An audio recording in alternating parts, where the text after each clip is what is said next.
Chapter 19. London was our present point of rest. We determined to remain several months in this wonderful and celebrated city. Clerval desired the intercourse of the men of genius and talent who flourished at this time. But this was with me a secondary object. I was principally occupied with the means of obtaining the information necessary for the completion of my promise, and quickly availed myself of the letters of introduction that I had brought with me, addressed to the most distinguished natural philosophers. If this journey had taken place during my days of study and happiness, it would have afforded me inexpressible pleasure. But a blight had come over my existence, and I only visited these people for the sake of the information they might give me on the subject in which my interest was so terribly profound. Company was irksome to me. When alone, I could fill my mind with the sights of heaven and earth. The voice of Henry soothed me, and I could thus cheat myself into a transitory peace. But busy, uninteresting, joyous faces brought back despair to my heart. I saw an insurmountable barrier placed between me and my fellow men. This barrier was sealed with the blood of William and Justine, and to reflect on the events connected with those names filled my soul with anguish. But in Clerval I saw the image of my former self. He was inquisitive and anxious to gain experience and instruction. The difference of manners which he observed was to him an inexhaustible source of instruction and amusement. He was also pursuing an object he had long had in view. His design was to visit India, in the belief that he had in his knowledge of its various languages and in the views he had taken of its society the means of materially assisting the progress of European colonization and trade. In Britain only could he further the execution of his plan. He was forever busy, and the only check to his enjoyments was my sorrowful and dejected mind. I tried to conceal this as much as possible, that I might not debar him from the pleasures natural to one who was entering on a new scene of life, undisturbed by any care or bitter recollection. I often refused to accompany him, alleging another engagement that I might remain alone. I now also began to collect the materials necessary for my new creation, and this was to me like the torture of single drops of water continually falling on the head. Every thought that was devoted to it was an extreme anguish, and every word that I spoke in allusion to it caused my lips to quiver and my heart to palpitate. After passing some months in London, we received a letter from a person in Scotland who had formerly been our visitor at Geneva. He mentioned the beauties of his native country and asked us if those were not sufficient allurements to induce us to prolong our journey as far north as Perth, where he resided. Clerval eagerly desired to accept this invitation, and I, although I abhorred society, wished to view again mountains and streams and all the wondrous works with which nature adorns her chosen dwelling places. We had arrived in England at the beginning of October, and it was now February. We accordingly determined to commence our journey towards the north at the expiration of another month. In this expedition we did not intend to follow the great road to Edinburgh, but to visit Windsor, Oxford, Matlock, and the Cumberland Lakes, resolving to arrive at the completion of this tour about the end of July. I packed up my chemical instruments and the materials I had collected, resolving to finish my labors in some obscure nook in the northern highlands of Scotland. We quitted London on the 27th of March and remained a few days at Windsor, rambling in its beautiful forest. This was a new scene to us mountaineers. The majestic oaks, the quantity of game, and the herds of stately deer were all novelties to us. From thence we proceeded to Oxford. As we entered this city, our minds were filled with the remembrance of the events that had been transacted there more than a century and a half before. It was here that Charles I had collected his forces. This city had remained faithful to him, after the whole nation had forsaken his cause to join the standard of Parliament and liberty. The memory of that unfortunate king and his companions, the amiable Falkland, the insolent Goring, his queen and son, gave a peculiar interest to every part of the city which they might have been supposed to have inhabited. The spirit of elder days found a dwelling place here, and we delighted to trace its footsteps. If these feelings had not found an imaginary gratification, the appearance of the city had yet in itself sufficient beauty to obtain our admiration. The colleges are ancient and picturesque, the streets are almost magnificent, and the lovely Isis, which flows beside it through meadows of exquisite verdure, is spread forth into a placid expanse of waters, which reflect its majestic assemblage of towers and spires and domes, embosomed among aged trees. I enjoyed this scene, and yet my enjoyment was embittered both by the memory of the past and the anticipation of the future. I was formed for peaceful happiness. During my youthful days, discontent never visited my mind, and if I was ever overcome by ennui, the sight of what is beautiful in nature or the study of what is excellent and sublime in the productions of man could always interest my heart and communicate elasticity to my spirits. But I am a blasted tree.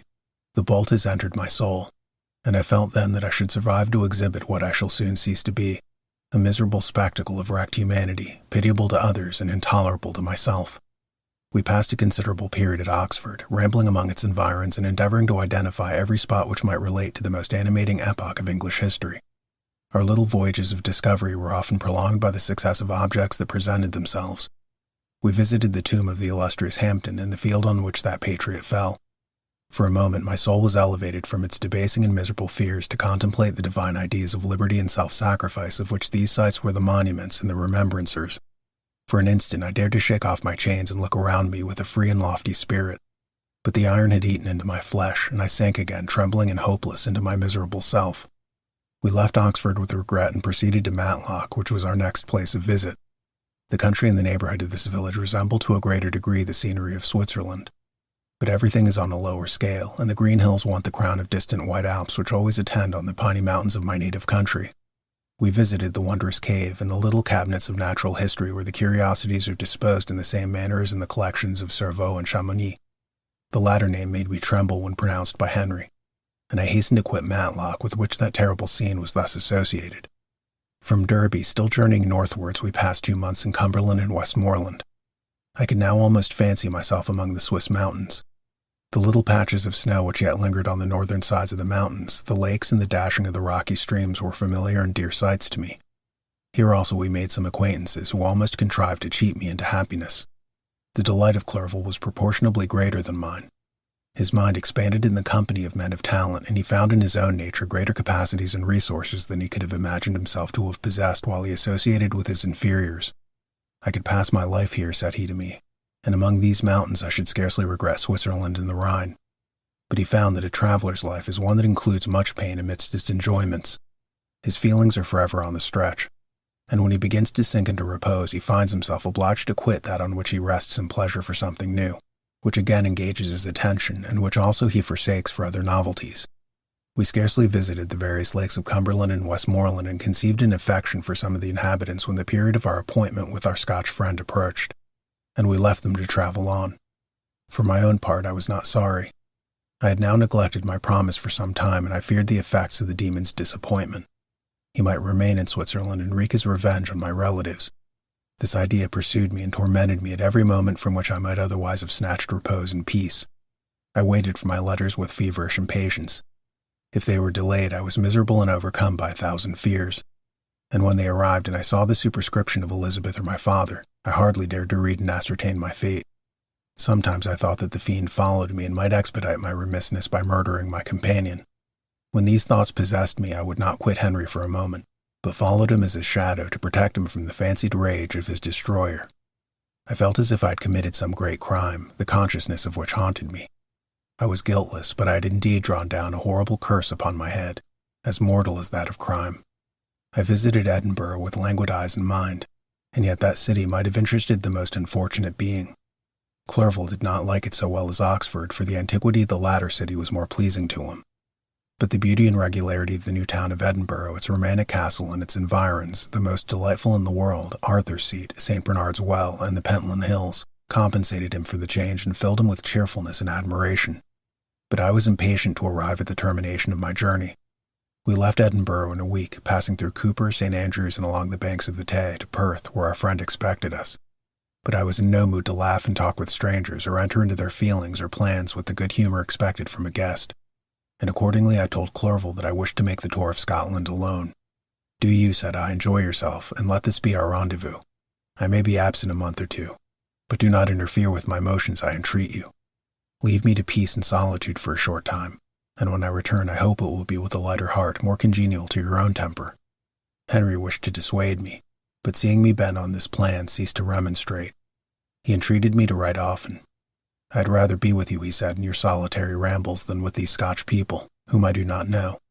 Hasten then, my dear friend, to return, that I may again feel myself somewhat at home, which I cannot do in your absence." Having parted from my friend, I determined to visit some remote spot of Scotland and finish my work in solitude. I did not doubt but that the monster followed me and would discover himself to me when I should have finished, that he might receive his companion.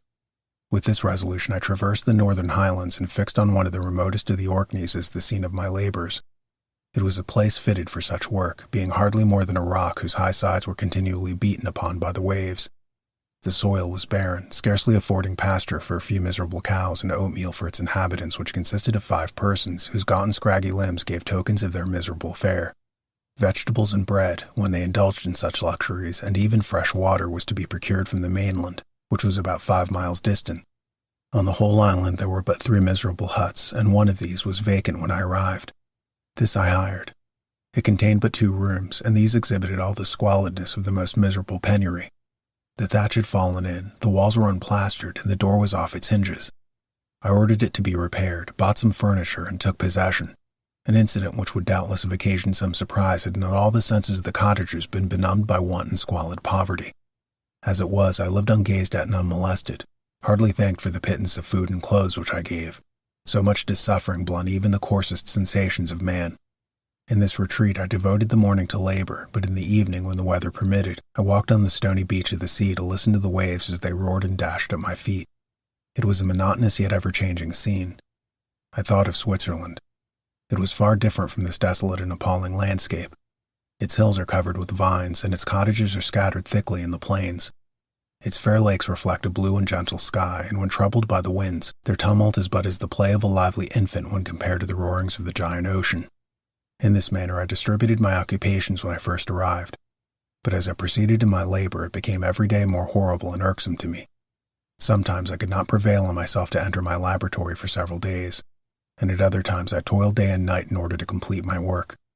It was indeed a filthy process in which I was engaged. During my first experiment, a kind of enthusiastic frenzy had blinded me to the horror of my employment. My mind was intently fixed on the consummation of my labor, and my eyes were shut to the horror of my proceedings. But now I went to it in cold blood, and my heart often sickened at the work of my hands.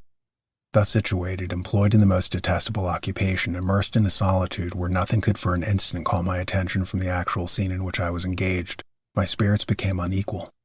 I grew restless and nervous. Every moment I feared to meet my persecutor. Sometimes I sat with my eyes fixed on the ground, fearing to raise them lest they should encounter the object which I so much dreaded to behold. I feared to wander from the sight of my fellow creatures, lest when alone he should come to claim his companion. In the meantime I worked on, and my labor was already considerably advanced. I looked towards its completion with a tremulous and eager hope, which I dared not trust myself to question, but which was intermixed with obscure forebodings of evil that made my heart sicken in my bosom.